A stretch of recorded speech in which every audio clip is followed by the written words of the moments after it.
Տարիներ շարունակ եղել եմ մարզերում, մարզիկների հետ եմ շփվել, դպրոցականների հետ եմ շփվել ու ցավով պետք է նշեմ, որ չկան այնպիսի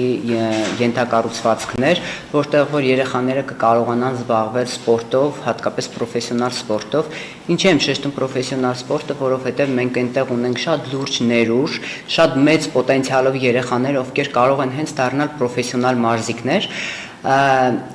Եվ կարծում եմ, որ դրա հետ կապված անպայման պետք է տարբերեն աշխատանքներ, որպեսզի մենք մարզերում ունենանք ենթակառուցվածքներ երեխաներին դեպի սպորտ ներգրավելու համար։ Քանի որ սպորտը ոչ միայն մրցակցային ոլորտ է, այն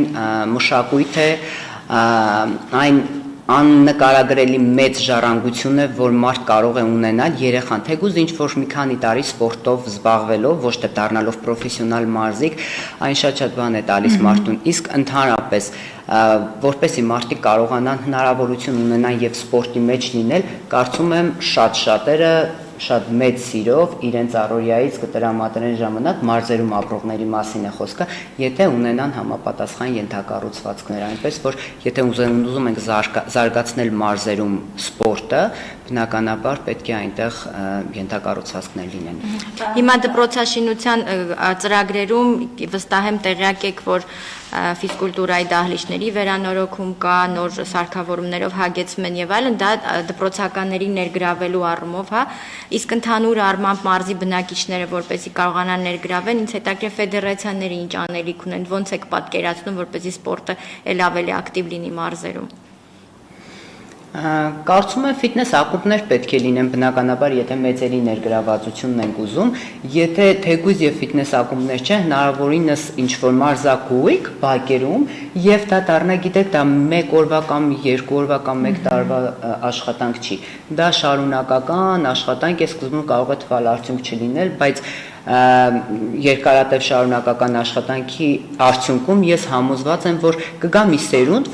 որը որ արդեն կզբաղվի սպորտով։ Դա չի նշանակում, որ եթե հիմա անում ենք ու հիմիկվա արդեն մեծ հասակակիցն մարդիկ չեն զբաղվում, ուրեմն արդյունք չենք ունենում, ոչ դա այդպես չէ, դա մանկուց պետք է երեխաների մեջ դրվի այդ մշակույթը, որպեսզի արդեն հասուն տարիքում իրենք համարեն, որ այո, դա առողջարար է եւ իրենց կյանքի մի մասը դառնա, իրենք էլ շահագրգռված լինեն իրենց մարզերում, իրենց գյուղերում ունենան պայմաններ զբաղվեն սպորտով։ Եվ պահանջկոտ լինեն նաեւ իրենց համայնքներից, որպեսզի այդ հնարավորությունները ստեղծեն, բայց միգուցե հուշենք, որ Նազիկը աշխատում է այդ ուղղությամբ, որ ինքը հենց այդ գործը անի եւ չի այ հենց այստեղ է կնոջ ուժի գեղեցկությունը, որ ինքը չի սպասում ինչ հնարավորություններ լինեն, այլ Նազիկը աշխատում է կենտրոն բացելու վրա, կարելի է դա արդեն պատմել, ասել, հա, Փարաքյարում Արտիկի մոտի Արտիկի շրջանում առաջի ծրագիրն է, այո, ես որպես տեղեկություն ասեմ, որ բացել եմ Նազիկ Ավդալյան սպորտի զարգացման հիմնադրամ, որի շրջանակներում առաջի մեծ ծրագիրը Արտիկի շրջանի Փանիկ գյուղում կառուցել մեծ մարզակրթական կենտրոն,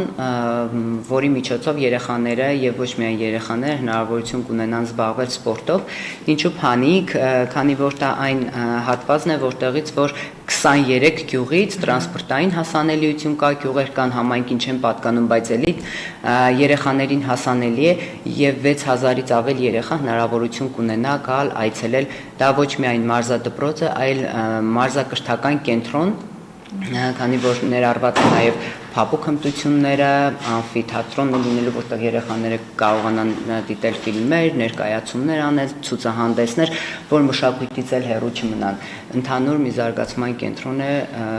դա առաջի ծրագիրն է եւ հուսով եմ, որ հնարավորինս շատ մարզերում կլինեն։ Եվ ոչ միայն դա մեծ ծրագիրն է, բայց հնարավորինս նաև այլ մարզերում նախատեսվում է վերանորոգել մարզադպրոցներ, որպեսզի երեխաները կարողանան զբաղվել ավելի արժանապատիվ պայմաններում, մինչև որ այդ մարզերում էլ կարողանանք ավելի մեծ կենտրոններ կառուցել։